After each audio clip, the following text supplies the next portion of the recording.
Okay, guys, I probably shouldn't be making this video on 2 hours of sleep, but they chose today of all days to finally start talking to the community, so this is on you guys. I'm going to lead by letting you guys know that there's absolutely going to be a rant at the end of this video.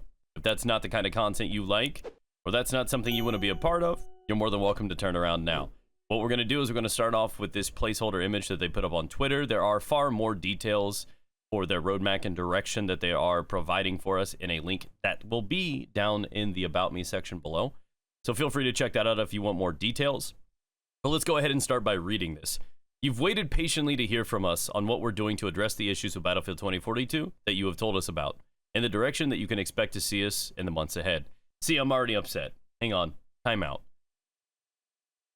You've waited patiently, let me scratch that out, 3 months to hear from us on what we're doing to address the issues with Battlefield 2042 that you have told us about. That's almost like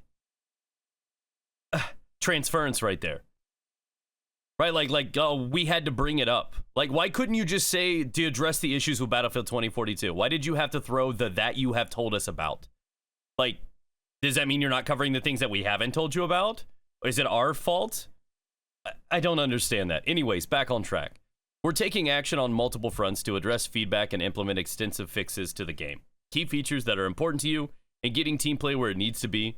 After the release of an update in early March, which will include improvements to scoreboards, subsequent updates will prioritize work that will include VoIP and player profile, a tighter squad loop, including a refined ping system, feedback-based improvements to gunplay, improved reward loop, and expanded tools, modes, and tweaks to player experience gains and Battlefield Portal.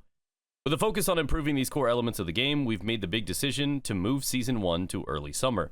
When Season 1 arrives in early summer, it will mark the start of a year where we'll deliver 4 seasons, 4 new specialists, and new locations, along with more new content. For all of you who have purchased the Year 1 Pass as part of the Golden Ultimate Editions, we know this content is coming later than expected, so we're giving you an all-exclusive bundle containing a specialist skin, weapon, and vehicle skins, a melee weapon, and player card, all to be delivered in the next update. We're also planning an improved player feedback process with all of you. As we begin working on new changes, including map design, we'll be sharing our efforts with you, knowing that your feedback on the progress is critical. We are committed to and focused on ensuring Battlefield 2042 lives up to our ambitions and your expectations. It's a task we're dedicated to accomplishing. Okay. All right, let me just stretch. Okay. So, let me break this down. The reason they are delaying Season 1 until the summer is really simple.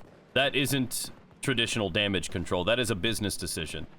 They could launch it right now because that content's done. They're going to act like they can polish it. They want to work on it. They want to improve it. No, that's done. They're probably working on future seasons if those aren't already done. That is the truth of the situation. They can launch that tomorrow if they wanted to. Don't let them spin this in any sort of way like they need creative chances to improve that quality. That's not true. The reason they're doing this is because right now it would just be a bad time to launch something for 2 different reasons. Number one, there's a lot of negativity surrounding the game right now, and that is just not reading the room. It's understandable they want to delay, and I think this is the right decision not only for the consumers, but also for the business side of things. So I'm in agreement here. I understand why they did it. I expected it. Number 2, the reason they're doing this is because, well, there are very few people playing the game right now, and it is just being obliterated in reviews and feedback from the community right now. So if people aren't playing the game, why launch something for sale if they're not going to buy it? They're better off trying to fix some of the mechanics, try to regain faith, and then have more people play so they could possibly sell some more. That's the whole reason they're doing it. Now, let's talk about what my problem is. This isn't even a pseudo-apology. Not that I need an apology. I've stated and been completely transparent with this. I don't need a, we're sorry we did this. But I do want accountability and an explanation for why we are where we are right now. I completely, and I want to make sure that you guys understand this right now, I completely have faith in the development team.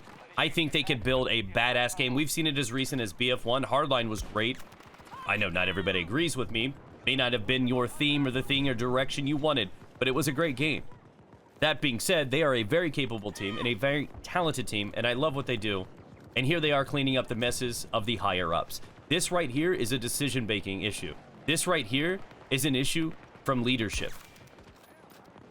That is my problem. Not the teams, not their capabilities, but those in charge of making decisions for this game. Those are the people I'm worried about, and nothing in here helps me reassure that they are going to be able to fix their clear issues. They have done nothing but make mistakes on the direction of the game, on the quality of the game, rushing the game out. It needed a whole nother year. All of these decisions point to making a series of bad issues. They have a pattern and now a history of making bad decisions.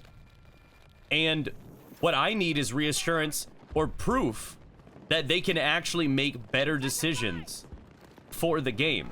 That is going to be something that needs to be displayed. So forgive me if I'm not excited about you adding in a scoreboard or VoIP, something that should have been there on launch. I am not going to celebrate that occasion. I am grateful to the team that is putting this together. But ultimately, none of this makes me feel comfortable as a consumer, because the real problem, and that's where I think everything in this world exists, you go to the foundation, you go to the source, and if there is a problem, you dig it up at the root and you try to fix it. That is how I truly believe things work. And with no accountability, with no understanding of how we're in this problem, or any direction toward how they're going to fix it, I am not happy. The Season 1 put off, I understand that play. And honestly, the one that's generally compared to as the other candidate in worst launch in Battlefield franchise history is Battlefield 4. And by time summer came along, Battlefield 4 was on its 4th DLC in July. 4th DLC. And those DLCs had a lot of content in them. It wasn't just a map and some skins. They were far more substantial. So, yes, I am obvious that this game was rushed out. It didn't have extra content prepared after. It was, honestly, a huge mistake to put it out like they did. And I understand why it got rushed out, because it was already delayed twice. And this is what I'm talking about, patterns in history. It was delayed twice. Now, the real issue that I have, and this is why I'm so flustered and upset right now, is because I feel like it's about to develop a cycle. I could be wrong. I could be getting worked up for anything. But if industry standards and behavior are a representation of what to expect, this is what I expect. What I expect is them to try to do damage control. We're only going to get a year of content. We probably originally were going to have 2. But because of all of these delays, because they aren't up to date on DLC and they're not moving season passes, we should be on like pass 2 right now. Or, yeah, about pass 1, pass 2 right now. 2 or 3 in summer. We are so far behind on that, so far behind on fixes and just acceptable states to play this game, that they are going to keep working on repairing this game, and they are going to shorten the resources and manpower to work on the next game, because that's what happens during the development cycle. During that first year of launch, you know, they start taking parts of the team and moving them on to their next project. They start moving on to the sequel of that franchise, so on and so forth. And they start working on the next thing so that they can push it out, sell it, and generate profit. And that's what they're going to do. But if they're having to spend so much time to fix this game, that's less people working on the next one. And if they're going to be shorted in terms of resources, power, mines, and all of that, they're already going to be limited. So the next one is going to be potentially a flop too. We're on the heels of 2 flops in a row. And I just don't feel comfortable with these circumstances. I don't.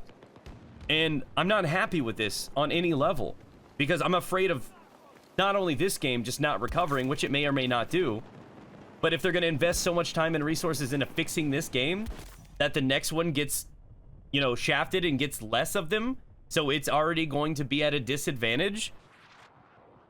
I'm stuck right here. What do?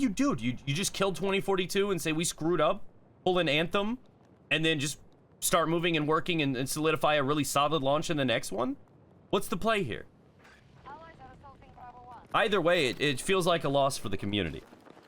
I still enjoy elements of the game, but the bugs, the flaws, the crashes, all of these things keep building up, and they will slowly eat away at me and you, and that's just how it is. There are things about this game I enjoy. I like the specialists. I like that we got crossplay. I don't like that we don't have common sense, basic standard ideas like VoIP and scoreboards. And that honestly probably goes back to the rumors that this game was developed as a BR, and you don't need scoreboards and stuff in games like that. So the late game transition is probably why we have a sloppy game right now and no future direction and an identity crisis. So I am heated. I just had to get this off my chest. Like I said, I'm on no sleep, so I'm sorry if I'm a little too aggressive right now, but I'm frustrated as a consumer. And I think that they need to get out there and talk about why we are where we are right now and how they are going to prevent this kind of stuff and these types of decisions to continue, because that's what I need to have proven to me. I have faith in the devs to make a great game. Do I have faith in the leadership to make the right choices and allow them to make that good game? No, I do not.